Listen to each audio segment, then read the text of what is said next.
Look at this. So cool. This is my new box of remedies, box of essences. It's hard to open with one hand. Okay, here we are. I have put the titles here. I've got them the wrong way around. Okay. So they're based on the Bach flower remedies, if you're familiar with them. But these are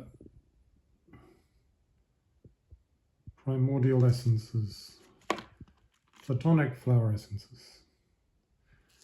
Instead of getting an essence of a flower, the energy of the flower, which is cool enough in itself, this is the energy of the perfect ideal of that flower.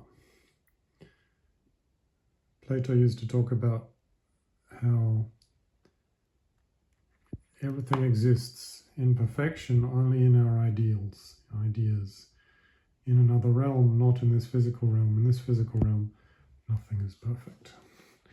And so, to get the perfect ideal energy, I go to the ideal realm. And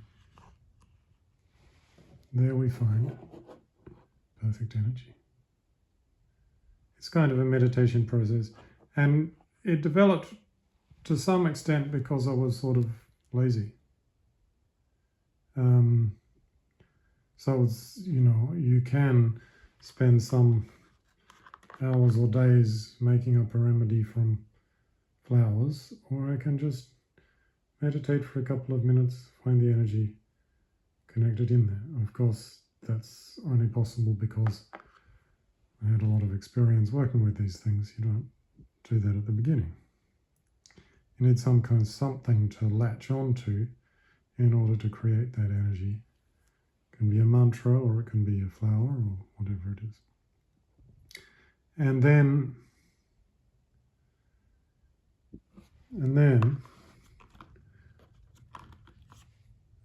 I also wanted to have very high standards, wanted something really special. So the point of these, the reason that they're so special is that they combine. So pretty much any remedy that you need, you can make from a combination. Generally they say up to 6 remedies. If you calculate that, 6 remedies combinations, there's around about 1 billion combinations, which is more than any homeopath or herbalist would ever be able to work with, because you just can't keep that much in your head. You can't study that much. You know how much 1 billion is? If you count to 1, 2, 3, 4, 5, you just keep counting as fast as you can. It takes a lifetime to reach 1 billion.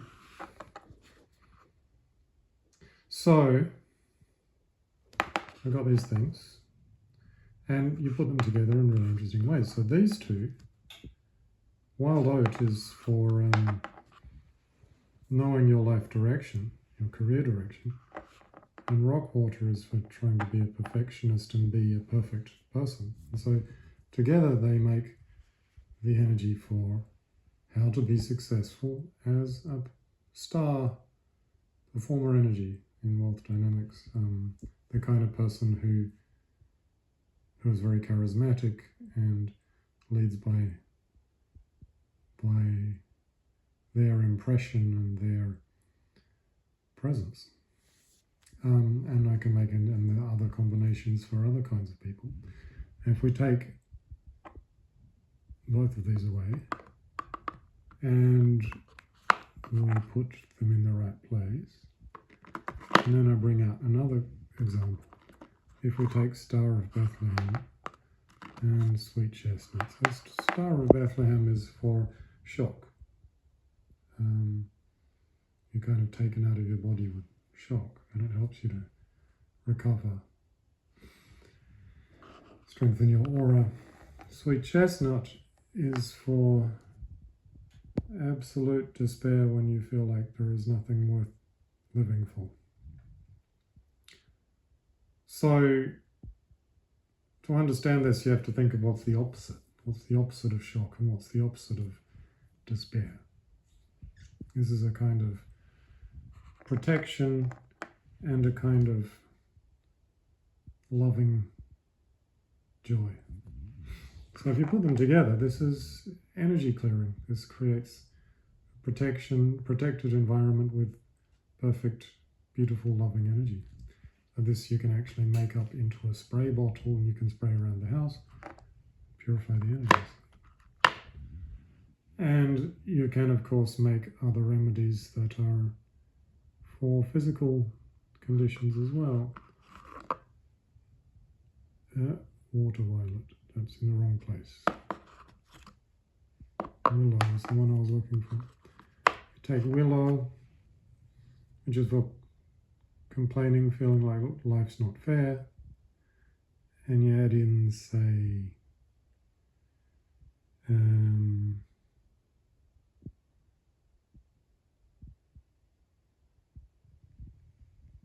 holly,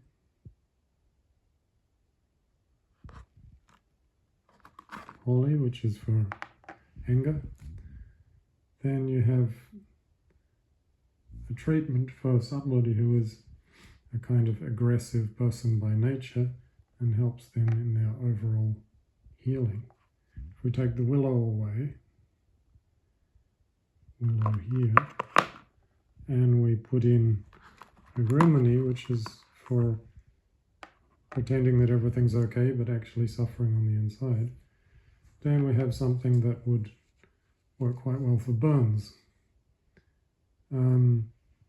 Being, oh no, I'm okay, but there's something really burning hot. Okay, so yes, they're emotional, but they also combine into all kinds of other things. Really cool.